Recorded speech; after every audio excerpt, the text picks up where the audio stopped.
పైనుంచి పడిపోతున్నట్లు కలగంటున్నారా? ఈ హెచ్చరిక కావచ్చు. జాగ్రత్తగా ఉండండి. ప్రతి ఒక్కరూ నిద్రపోవడం, ఆ నిద్రలో కలలు కనడం సర్వసాధారణం. ఈ కలలు రకరకాల సంఘటనలు, పక్షులు, జంతువులు కనిపిస్తాయి. ఇలా కనిపించే ప్రతి ఒక్క కలకు ఒక్కొక్క అర్థం ఉందని స్వప్న శాస్త్రం వెల్లడించింది. అలాంటి కలల్లో కొన్ని భయంకరంగా ఉంటాయి. గాఢనిద్రలో ఎత్తైన పర్వతం నుండి లేదా ఎక్కడో నుండి పడిపోతున్నట్లు, పైకి లేవలేక పడిపోతున్నట్లు అనిపిస్తుంది. అంతేకాదు, ఒక్కోసారి ఆకాశం నుంచి అప్పుడప్పుడు చీకటి బావి అడుగున, సముద్రపు నీళ్లలో పడినట్లు నిద్రలో కలగంటారు. ఎవరికైనా నిద్రలో ఇలాంటి భయంకరమైన కల కనిపిస్తే కొన్నిసార్లు హఠాత్తుగా మేల్కొంటారు. కల గుర్తుకొచ్చి మళ్లీ ఆశ్చర్యపోతారు. కొందరు నిద్రలోనే భయంతో అరుస్తారు కూడా. పిల్లల నుంచి వృద్ధుల వరకు చాలా మందికి రాత్రి నిద్రిస్తున్న సమయంలో రకరకాల కలలు వస్తుంటాయి.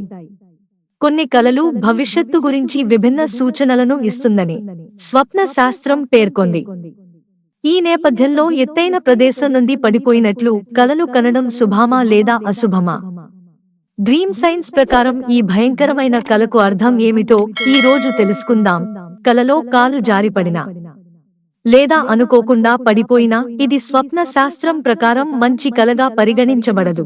సన్నిహితులు లేదా బంధువులలో ఒకరు మీకు ద్రోహం చేయవచ్చని ఈ కలకు అర్థం. కనుక నిద్రలో అలాంటి కల వస్తే జాగ్రత్తగా ఉండండి. వినడానికి కాస్త వింతగా అనిపించినా చాలా మంది ఆకాశం నుంచి నేలపై పడుతున్నట్లు కలలు కంటారు. డ్రీమ్ సైన్స్ ప్రకారం ఈ కల అశుభకరమైనదిగా పరిగణించబడుతుంది. ఇలాంటి కలకు అర్థం సమీప భవిష్యత్తులో అసహ్యకరమైన సంఘటన జరగబోతుందని, భవిష్యత్తులో మరింత జాగ్రత్తగా ఉండటం ముఖ్యమని అర్థం. నిద్రలో పర్వతం నుంచి పడిపోతున్నట్లు కలలుగన్నట్లయితే అది కూడా అశుభ సంకేతమే. ఇలాంటి కల కంటే రాబోయే సంక్షోభానికి సిద్ధం కావడం తప్ప మరో మార్గం లేదు. కనుక ఇలాంటి కల కంటే తప్పకుండా జాగ్రత్తగా ఉండాలి. ఇంటి పైకప్పు నుండి పడుతున్నట్లు కలగంటే స్వప్న శాస్త్రం ప్రకారం ఇలాంటి కల భవిష్యత్తులో కుటుంబ కలహాలను సూచిస్తుంది.